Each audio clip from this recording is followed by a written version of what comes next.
Paramedics aren't allowed to operate. No cutting, no incisions, no chest tubes without orders. But that night, she did all of it. No machines, no backup, just a surgical kit that shouldn't have been on the ambulance, and bare hands that brought a dying man back. A doctor stood frozen, whispering, "She shouldn't know how to do this, but if she hadn't, he'd be dead." So, who is she? And why does an ordinary woman carry skills born from combat zones? In the next 3 minutes, you'll learn why she spent 15 years hiding in plain sight and why that night, for the first time, those hands couldn't stay hidden. Watch closely. What happens next will rewrite everything you thought you knew about saving lives. Her name was Natalie Torres, 34 years old, paramedic, shift lead at Houston EMS for the past 3 years. If you passed her on the street, you wouldn't look twice. Khaki uniform, calm eyes, a quiet presence. But, inside the unit, people noticed something. Natalie didn't talk much, but she listened to everything. She checked equipment twice, then again. And when new hires asked, "Why so detailed?" "We're just running basics," she'd smile faintly and say, "Old habits." But they weren't habits from EMT school. Natalie ran pre-shift drills like she was preparing for triage under fire. Her trauma bag, custom-packed, labeled like a surgical tray. Her vitals checks more like diagnostic assessments. She wasn't wrong, just different. And no one, not even her closest teammates, knew why. At first, no one questioned it. Some people are just more detail-oriented. Right? But over time, the team began to notice. Natalie didn't just know her job, she knew everyone else's too. On scenes, she'd correct placement of neck braces, adjust IV angles, recheck rhythms before a monitor even beeped. A junior medic joked once, "You sure you're not a trauma nurse in disguise?" Natalie just smiled. But behind the smiles there was a distance. She never joined after-shift dinners, never talked about family, always professional, always calm, almost too calm, like someone used to chaos and now found silence harder to manage. She belonged on the team, but somehow always stood just outside of it. People started asking, not out loud, but in the kind of quiet glances you exchange after a strange call. Where'd she learn that pressure tap technique that's not EMT training? Even senior staff noticed. Once during a staff meeting, a trauma doctor flipped through a report and asked Natalie, "Where'd you train again?" She looked up, calm. "A few places," she said. Then she changed the subject. No details, no stories. Just enough of an answer to stop the question, but not enough to stop the wondering. Because what she knew went far beyond anything she was ever supposed to. One shift, a rookie dropped an IV kit. It was clean sealed, but Natalie replaced it anyway. Why, he asked. She didn't scold, didn't explain, just said, "Because someday you won't get a second chance." That line stuck. Later that week, she re-rolled every airway tube in the trauma bag by hand.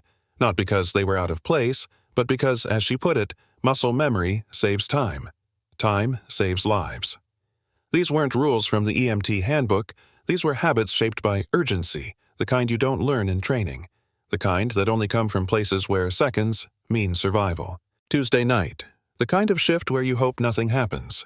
Just chest pains, a fall, maybe a drunk call near Midtown.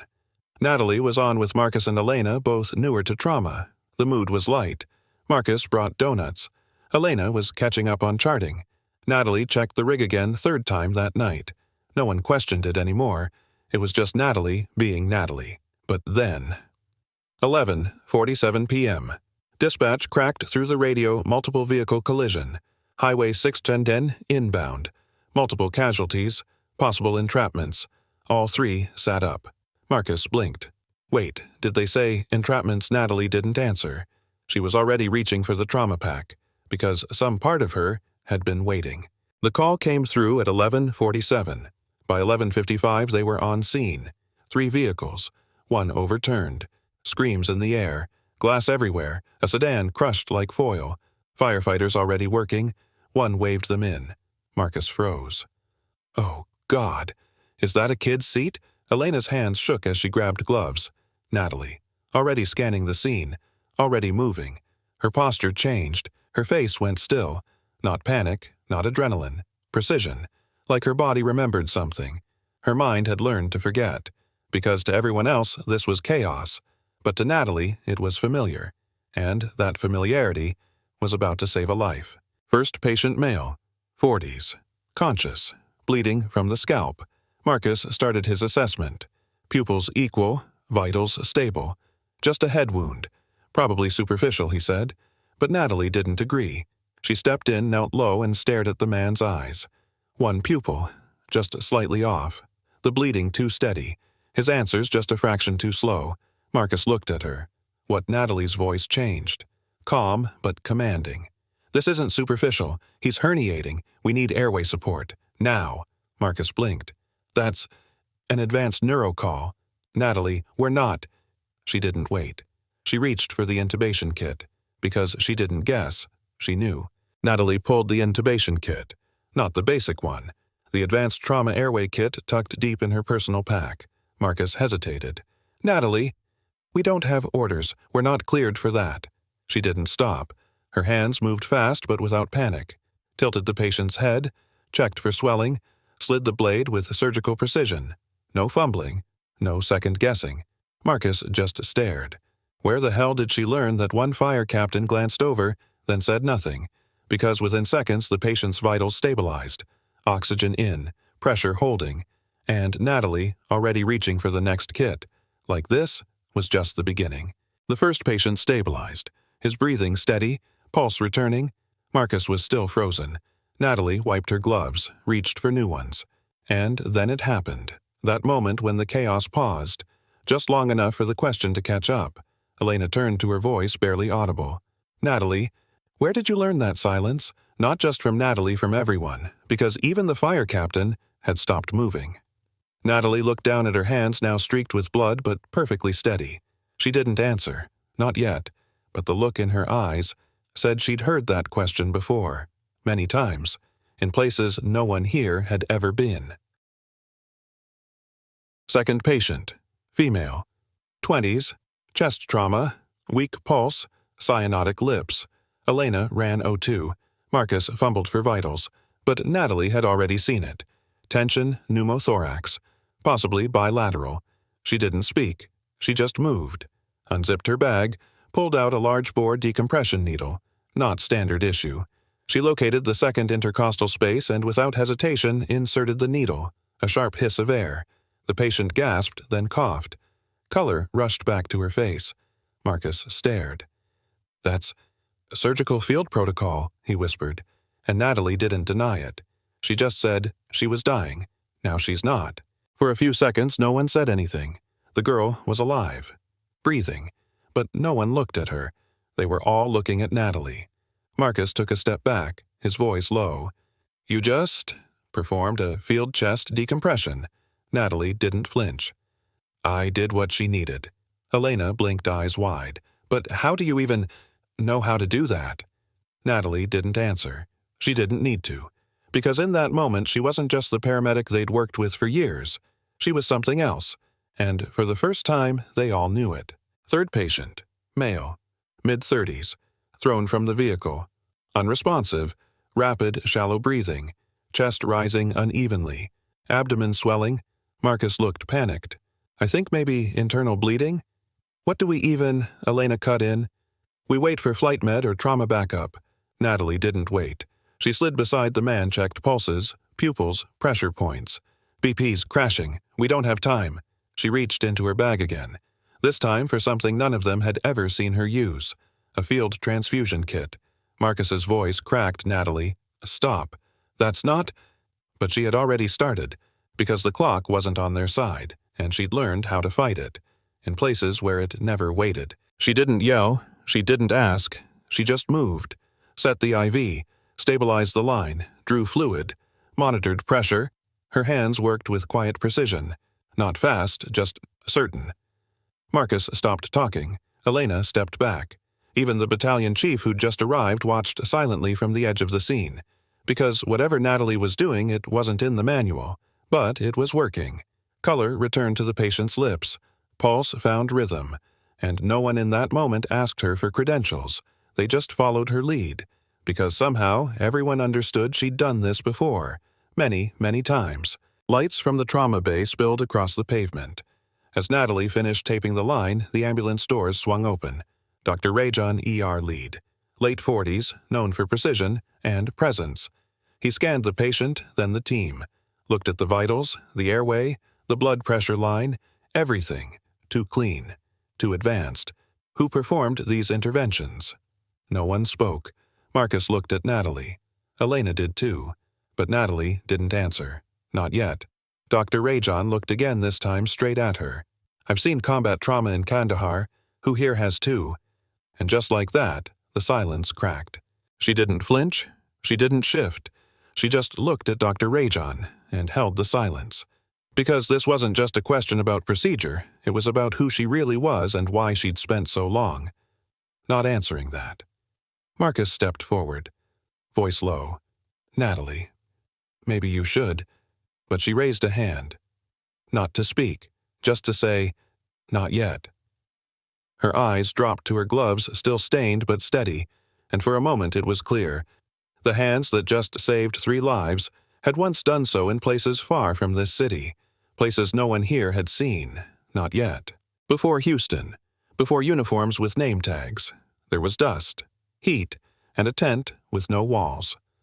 Kandahar, Afghanistan. Natalie wasn't Natalie there. She was Second Lieutenant Torres, Army Medical Corps. Day 1, she held open the ribcage of a soldier hit by an IED.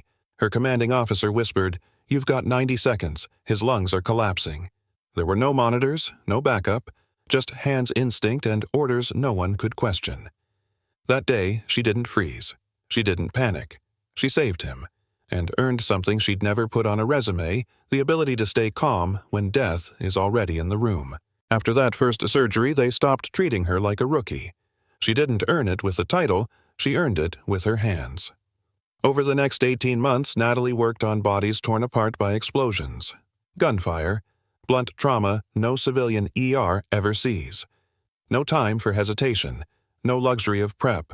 Just sand blood and a voice in her ear saying, "We're losing him, now or never." And somehow her body always knew what to do before her brain caught up. She learned to think after acting, because in combat, waiting means death. And eventually her hands didn't shake anymore. They simply moved, like they'd always known how. Her second deployment was different. Iraq, then Syria, this time attached to a special operations team. Missions came at night. No lights, no support, just intel movement contact, and wounded soldiers who bled in silence. Natalie's skills sharpened. Her time to response shortened. Her hands became instruments, fast, accurate, unshakable. But something else happened. She stopped using names, started calling people by injuries. Gunshot chest, double fracture, abdomen, bleed out. It wasn't cruelty, it was survival, because letting yourself care meant letting yourself break, and she didn't have time to break, not yet. His name was Cooper, from Michigan, first week in deployment. The blast hit their convoy hard. Natalie reached him within seconds. Abdomen blown open, airway still intact, eyes still there. He looked at her and asked, "Am I going to make it?" And she said, "Yes," not because it was true, but because he needed it to be. She worked until her arms went numb, but it wasn't enough. He died 11 minutes later, and for the first time she couldn't walk away. She sat beside his body, took off her gloves, and whispered his name. Over and over, just to make sure it stayed. She came home 6 months later. No parades, no flags, just silence. Her parents hugged her too tight. Her friends asked, "So, what was it like?" And she said it was fine, but every time she closed her eyes, she saw Cooper. Every time someone complained about traffic, she remembered trying to stop an artery with her fingers. She didn't sleep. Crowds felt like explosions. She avoided hospitals until one night the ambulance siren passed her window, and something inside her clicked, because in the chaos of other people's emergencies, she could finally breathe. She walked into Station 47 with a manila envelope. Application form, clean background, EMT certification. No mention of deployments, no medals, no rank, just the basics. The captain read her file, looked up, no trauma center background. Natalie smiled. "I learned fast." He nodded. But later, when she handled her first overdose call, when she kept pressure on a wound longer than anyone thought possible, he said to the crew, "She's been somewhere, they didn't ask, and she didn't offer. because Natalie didn't come back to talk. She came back to serve. She worked nights, no complaints, no shortcuts, just precise tape lines, perfect IVs. On scene, she moved faster than most. Not frantic, just focused. She stabilized seizures before the second twitch, found internal bleeds others missed, and when she assessed trauma, her touch said more than a scanner. Rookie EMTs started watching her hands. Veteran medics started stepping back just to see what she'd do. She never raised her voice, but when she spoke, people listened. Because Natalie Torres didn't need a title. Her actions wrote one for her, and it said she's done this before, somewhere harder. It started like any other Tuesday night. Routine calls, chest pain, minor fall, false alarm. Natalie, Marcus, and Jenna were halfway through shift when the dispatch came in multi-vehicle collision. Highway 95, possible entrapments. Trauma alert level 1. Marcus checked mirrors. Jenna adjusted gloves. Natalie just sat straighter. No words, no change in face, but her hand hovered over her personal kit, the one no other paramedic carried, the one she never let anyone touch. The ambulance turned off the main road, and in the distance, red lights spinning, smoke rising. Natalie whispered to herself, "Not again. Not like this time."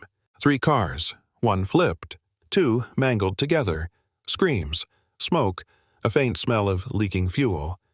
Jenna froze for a beat. Marcus asked for triage zones. Natalie. She stepped forward. No hesitation. Her eyes scanned faster than her crew could follow. 1 driver, semi-conscious visible head trauma. Another, unresponsive signs of tension, pneumothorax. The third, pinned, going into shock. It wasn't war, but her brain registered it like war.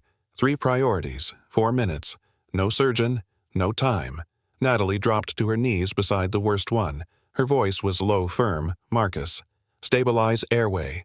Jenna. Bleed control. I'll handle this one. And then she unzipped her private kit. The man was fading fast. Shallow breath, neck veins distended, left side silent lungs collapsing. Marcus called it possible pneumothorax. Natalie didn't respond. She already had the needle in hand, not standard issue. Longer, wider, surgical grade. She located the second intercostal space mid-clavicular, and with 1 clean motion punctured the chest. A hiss of escaping air. The man gasped. Color rushed back to his face. Jenna stared. Marcus blinked twice. "Natalie, where'd you learn that?" She didn't look up, just moved to the next patient. Like it was instinct. Like she'd done it 100 times. Second victim. Blunt chest trauma. HR dropping, BP crashing, pupils sluggish. Jenna called it possible pericardial tamponade. Natalie opened her kit again. Pulled a spinal needle. Not for spine, for the heart. Natalie, "What are you doing?" Marcus asked. No answer. Just hands moving. Subxiphoid angle. Needle in. She aspirated blood. A breath. Vital signs stabilized. The ER physician arrived mid-procedure. Froze. Who taught you that Natalie didn't flinch? Just whispered, different place. Different rules. For the first time, even the doctor didn't know what to say. After the call, the ER bay was still. 3 lives stabilized. 2 with procedures rarely done outside of trauma ORs. Charts handed in, equipment cleaned. Natalie stood in a corner wiping blood from her gloves. Dr. Ellis, the attending, approached slowly. "You're not just a paramedic, are you?" Natalie looked up, eyes calm. "No, ma'am." "Then who are you?" For a second, no one breathed. Then she said it quiet, steady, Major Natalie Torres, former combat trauma specialist, U.S. Army. 3 deployments, silence. Even the machines seemed to pause, and in that moment, everything made sense. Dr. Ellis stood still for a beat. Major Torres. The way she said it, like naming someone who didn't belong here, but absolutely did. "Would you consider coming back?" Natalie raised an eyebrow. "Back where? To surgery? To trauma? To teaching?" A pause. "We can handle board certification. But your experience, we can't train that." Behind them, Marcus and Jenna exchanged a glance. He whispered, "We've been riding with a legend." Natalie didn't answer, but something in her eyes shifted. Not pride, not fear. Maybe a door creaking open. Those hands don't hide anymore. They don't belong to a silent paramedic. They belong to Dr. Natalie Torres, trauma surgeon, veteran mentor. She still carries that same private kit, but now she teaches others how to use it. Medics fresh out of deployment, young EMTs who've never seen combat, and she tells them, "You don't need a uniform to serve."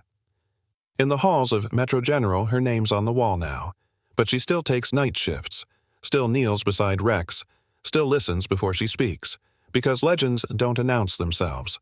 They show up, quietly, when it matters most. So the next time you see someone calm in chaos, look again. They might be carrying a story like Natalie's. Share this if you've ever worked with someone like Natalie.